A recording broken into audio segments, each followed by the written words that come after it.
আপনি যদি total France টিমটাকে দেখেন আমার কাছে মনে হয় না কোনো জায়গা দিয়ে একটু ল্যাকিংস এবং উইকনেস আছে।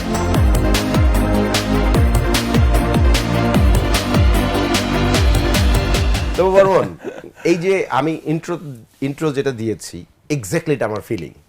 না না না, রিয়েলি রাইট। মানে আমার কাছে মনে হয়েছে এই ফ্রান্স দলটাকে আদতে কি এই ওয়ার্ল্ড কাপের কোনো দল হারাতে পারবে? একটা বারও কি আমার না কখনো কোনো একটা মোমেন্টে মনে হয় নাই এই ফ্রান্স টিমকে কেউ হারাতে পারবে না।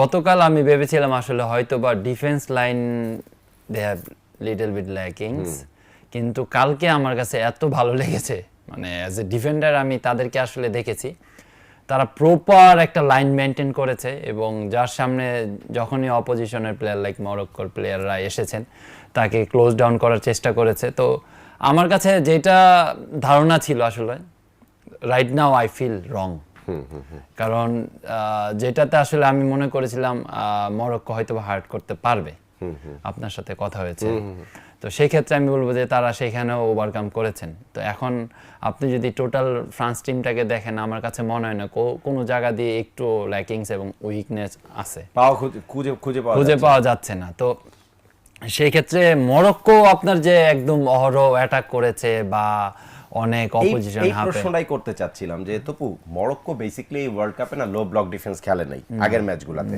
তারা ওপেন প্লে করেছে, তারা অপোনেন্টের উপরে প্রেসার তৈরি করেছে, হাই প্রেস করেছে, কোন ম্যাচে আবার তাদেরকে আমরা দেখেছি একটু মিড ব্লকে খেলেছে, বাট প্রেসিংটা মোস্ট অফ দ্য টাইম তারা প্রেসিংটা করেছে।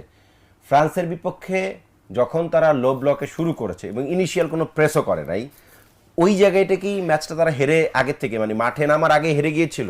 না মাদি ভাই, আপনার এটা ভাবতে হবে যে আসলে ফ্রান্স কাদের এগেইনস্টে মরক্কো কাদের এগেইনস্টে খেলতে নেমেছে।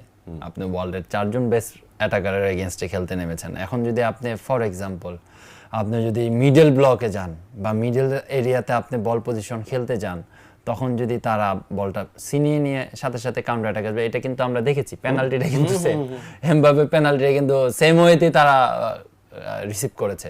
তো সেই ক্ষেত্রে আমি বলবো যে তাদের স্ট্র্যাটেজি আসলে খারাপ ছিল না, ভালো ছিল।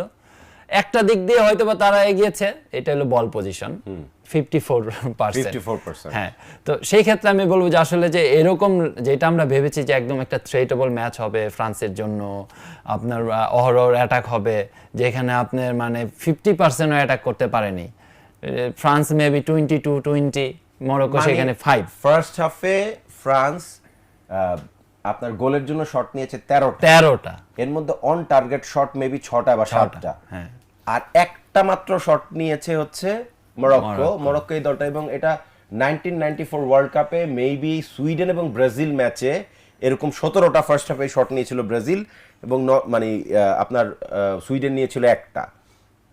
এরকম ফার্স্ট হাফে কোনো কোয়ার্টার ফাইনাল ম্যাচে এই ব্যবধান, এটা সেকেন্ড বেস্ট, মানে এত ব্যবধান ছিল না। না, দ্যাট মিন্স আপনার এটা অলরেডি প্রমাণ করে দিয়েছে আসলে যে ফ্রান্স কতটা strong as a attacking zone হিসাবে আমি বলবো।